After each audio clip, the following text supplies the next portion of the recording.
Hey, it's Calc&Compile, your shortcut to simple math and computing. So in this question, a company manufactures high precision components using three different machines A, B, C.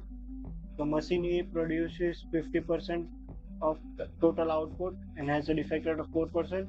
Machine B produces 30% of total output and defect rate of 2%, while machine C produces 20% and has 1% defect rate.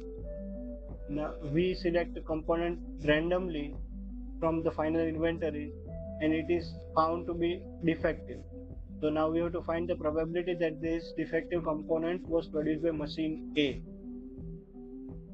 So let A, B, C be the events that the components are manufactured in machine A, machine B and machine C respectively.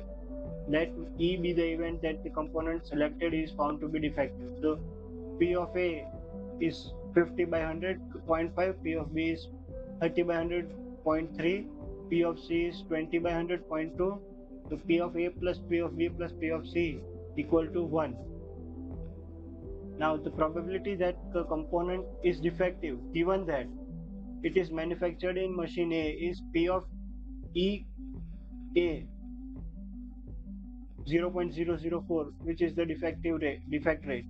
Same with in machine B is 0.002 and in machine C is 0.001.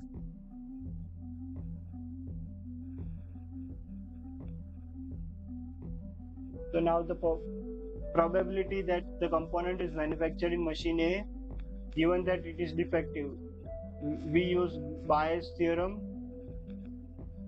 like this.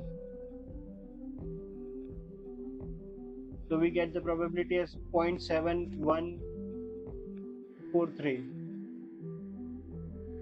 Thanks for watching. Don't forget to like, share, and subscribe. See you in the next one.